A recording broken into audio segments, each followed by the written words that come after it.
Deuteronomy 24. If a man marries a woman, but she becomes displeasing to him because he finds some indecency in her, he may write her a certificate of divorce, hand it to her, and send her away from his house.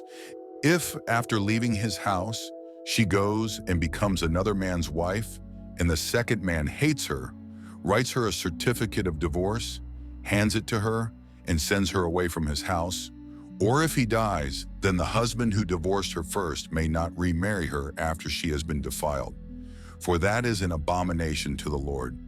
You must not bring sin upon the land that the Lord your God is giving you as an inheritance.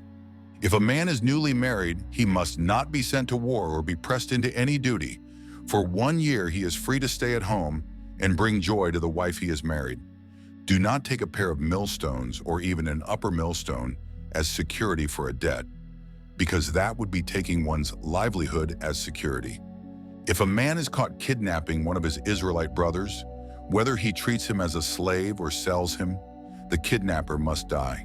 So you must purge the evil from among you. In cases of infectious skin diseases, be careful to diligently follow everything the Levitical priests instruct you.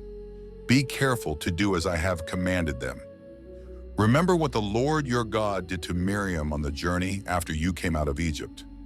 When you lend anything to your neighbor, do not enter his house to collect security. You are to stand outside while the man to whom you are lending brings the security out to you.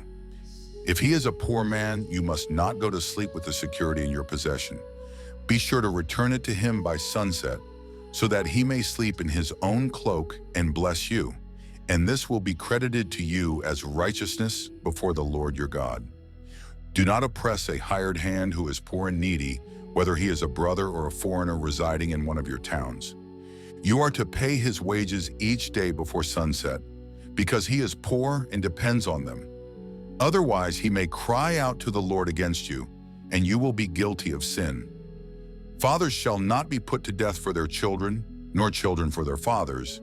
Each is to die for his own sin. Do not deny justice to the foreigner or the fatherless, and do not take a widow's cloak as security.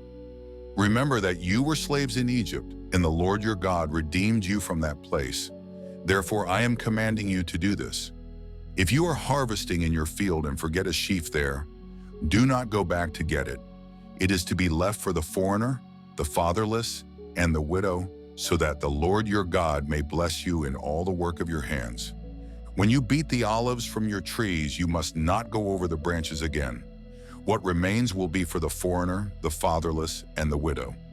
When you gather the grapes of your vineyard, you must not go over the vines again. What remains will be for the foreigner, the fatherless, and the widow. Remember that you were slaves in the land of Egypt.